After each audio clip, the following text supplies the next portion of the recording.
These are our opening words. We are, therefore we love. We love, therefore we are. May we be humble before the wonder of what we dare to create. Love, if it is love, never goes away. It is embedded in us, like seams of gold in the earth, waiting for light, waiting to be struck.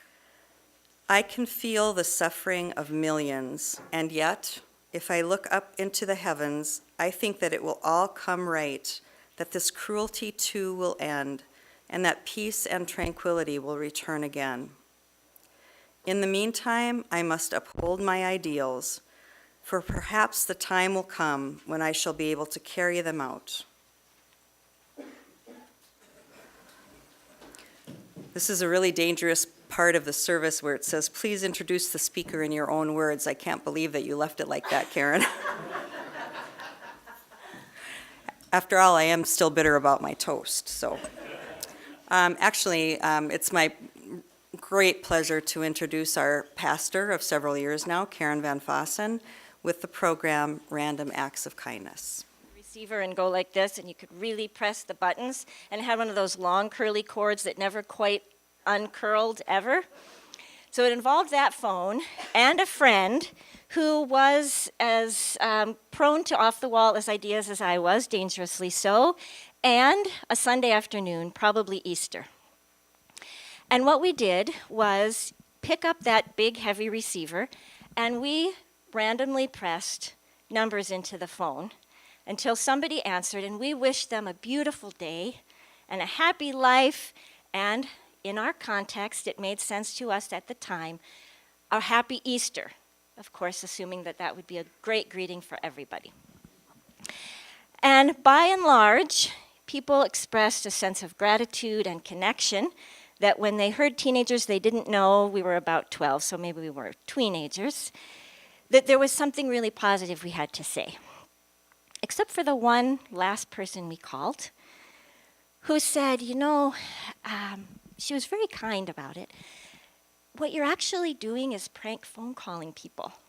Whether you leave a mean message or a nice one, it's still a prank call. Anyway, we were befuddled by this, and it stalled our afternoon project entirely. But I learned some things from this. One of them being, of course, you can't please all the people all the time. Always a good reminder. But the other one was that I made my own life or my own day better as long as I felt that I was offering uncalculated kindness. Okay, so I have two more stories for you.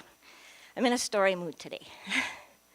So yesterday, my grandbabies and I and some other loved ones went to Papa's Pumpkin Patch. Has anybody ever been there?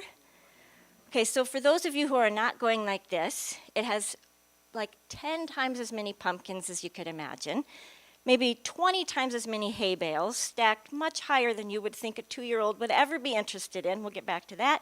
And like thousands times the people you might expect. So it's full, and then it turned out yesterday was the last day. Yeah, it was very exciting. So there are slides, and there are hay bales, and there are zip lines, and there's all kinds of fun stuff to do. And a great big sandbox. And this isn't an ad for Papa's Pumpkin Patch. I just want to say that before I say what happened next. So I have a 2-year-old grandbaby, and he is really getting independent. And he decided to climb up. So there's this one spot at Papa's Pumpkin Patch where the hay bales are stacked in the middle, like about 2 high, maybe 3 now that I think about it. And then on the edge, 4 high, and that's supposed to form a protective wall. The problem is there was about a 2-year-old space between the lower, yeah. You know exactly where this is going. So I'm watching, I've got my eyes on this kid, and just like that, whew, there he goes between those two. Luckily he had arms, so that stopped him right at that level. But here's what happened. Another child, a little bit older, certainly bigger, swooped in, took him by the armpits, lifted him out while I was in motion running there. And I didn't look to see who he was looking at because I wanted to get to that baby. But he stood up and he looked for his people back there, and he said, "I helped." I mean, I had to think about this later. I really couldn't focus on it at the time, you know? Anyway, but I got all the stuff out of Chaz's mouth, and he was fine, and he was ready to go.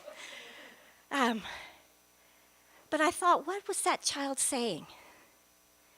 He wasn't just saying, I helped. He was saying, I'm a person who helps.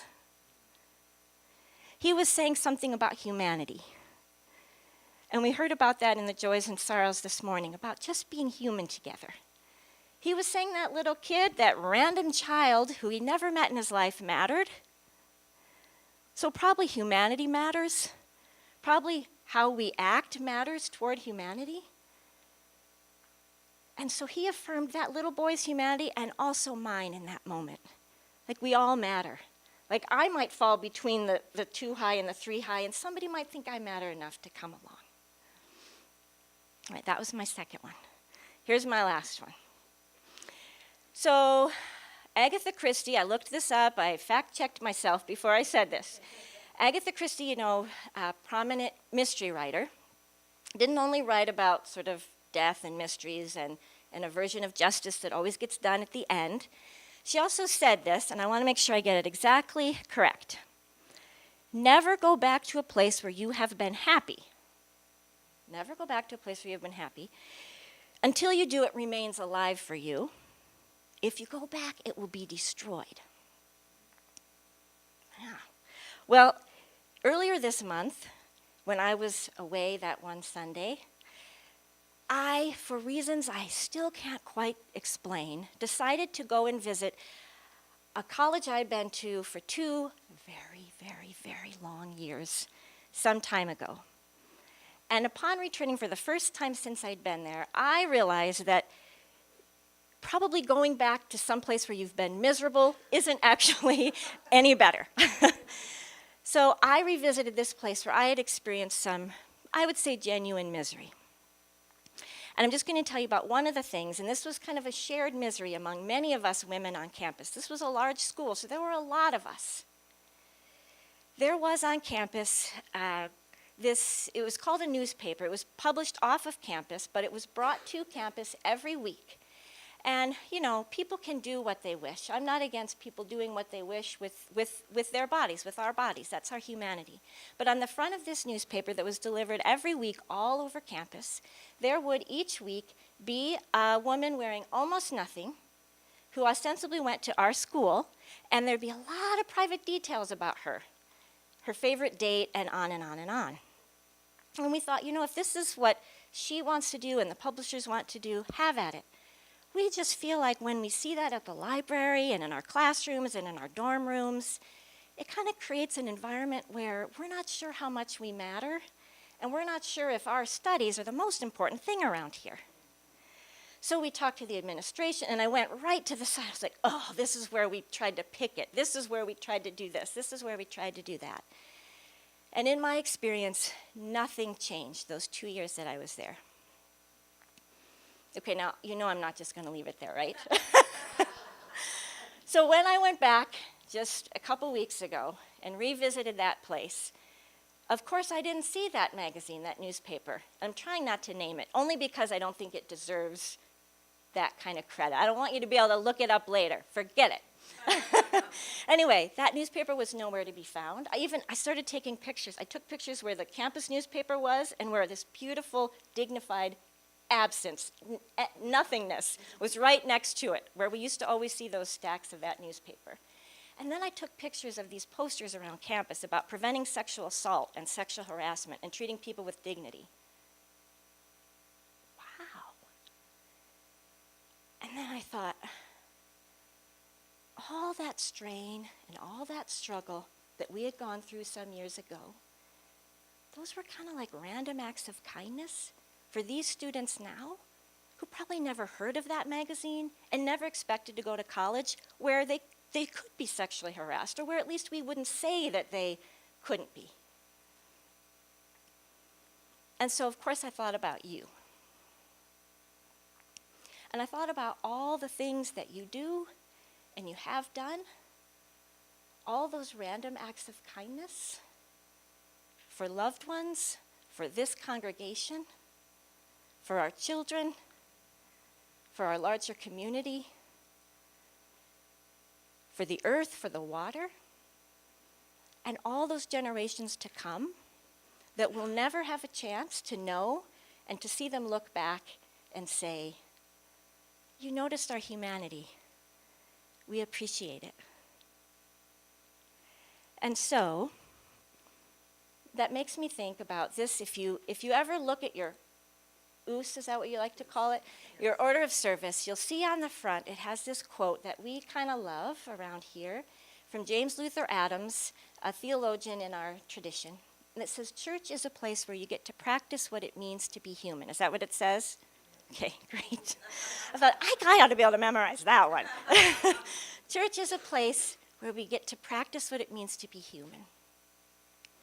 So for us, being human is a thing about church. It's something about being sacred. It's something about a sacredness.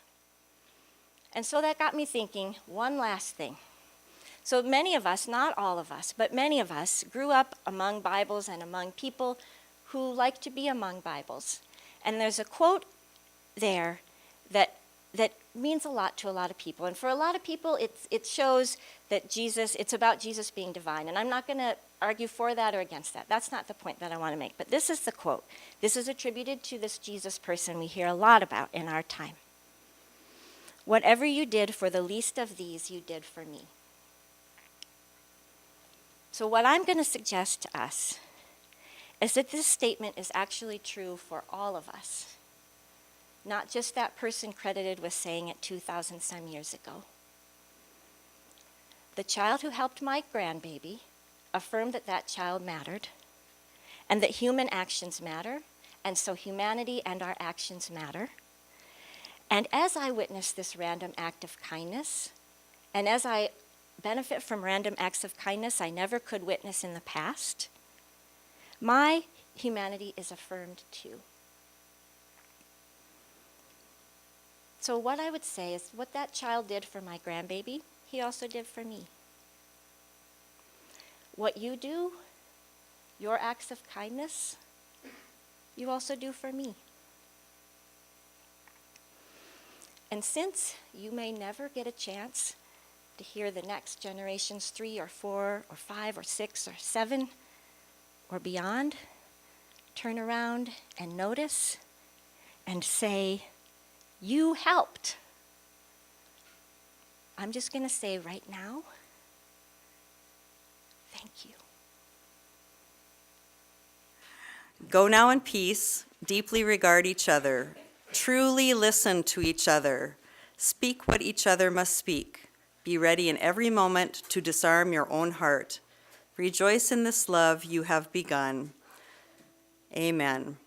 We invite you to share treats with us and encourage you to share random acts of kindness as you go forward this week. Blessed be, namaste, and amen.